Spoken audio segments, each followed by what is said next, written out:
আপনাদের সেই গণতান্ত্রিক আন্দোলনের সঙ্গে একাত্মতা ঘোষণা করবে। সংগ্রামী সাথী ও বন্ধুগণ, আমরা বর্তমানে বাংলাদেশে দেখছি সীমান্তে লাশ পড়ছে। আমাদের বিজেপিরা কি করছে? আমাদের এটি বড় প্রশ্ন।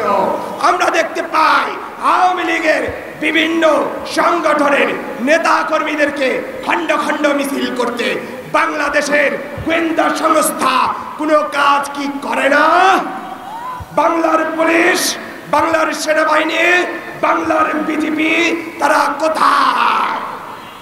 জনগণের বুকে গুলি চালাইতে যদি পুলিশকে মাঠানো নামানো যায়, বিজেপিকে মাঠানো নামানো যায়, ওই স্বৈরাচারী পতিত ফ্যাসিস্ট সরকার, উগ্র হিন্দুত্ববাদের গোলাম আওয়ামী লীগের নেতা কর্মীদেরকে কেন ধরা যাচ্ছে না? অতএব আপনাদেরকে জবাব দিতে হবে। আমরা দেখতে পাচ্ছি আপনারা আওয়ামী লীগের নেতা কর্মীদেরকে ধরার জায়গায় আপনারা মুষ্টিমেয় কিছু গজে ওঠা ছাত্র সংগঠন, কিছু নাগরিক সংগঠনকে প্রশ্রয় দিচ্ছেন। তারা এখনো রাজনৈতিক দল হয়ে উঠতে পারে নাই, কিন্তু 300 আসনে প্রার্থী দেবে ঘোষণা দিচ্ছে। 2 দিন আগেও ছিল ছাত্র নেতা। আজকে যখন তারা জেলায় যায়, তাদের 60 থেকে 100টা শুধুমাত্র তরুণী তৈরি হয়। এই তরুণের টাকা কোত্থেকে আসে? তারা এখনো পর্যন্ত রাজনৈতিক দল হতে পারে নাই, 300 আসনে প্রার্থী দেবে এই রকম ঘোষণা তারা কিভাবে দেয়? বৈষম্য বিরোধী ছাত্র আন্দোলন যখন সংগঠন করা হয়, তখন বলা হয়েছিল ছাত্র নেতাদেরকে যে তোমরা তোমাদের রাজনৈতিক প্ল্যাটফর্ম থেকে অরাজনৈতিক হয়ে এই প্ল্যাটফর্মে আসো।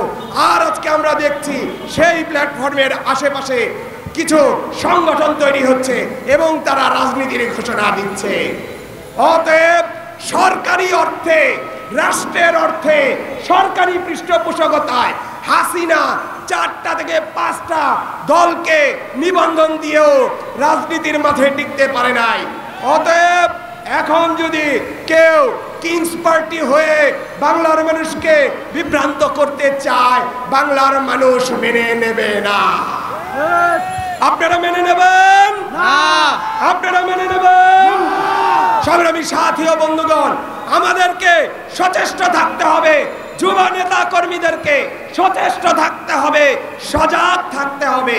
71-এর মুক্তিযুদ্ধ, স্বাধীনতা সংগ্রামকে আওয়ামী লীগ যেমন নিজেদের পৈতৃক সম্পত্তিতে রূপান্তরিত করেছিল, 24-এর ছাত্র জনতার গণ অভ্যুত্থানকে যাতে কেউ তাদের পৈতৃক সম্পত্তিতে রূপান্তরিত করতে না পারে, সেদিকে আপনাদেরকে সচেষ্ট সজাগ থাকতে হবে।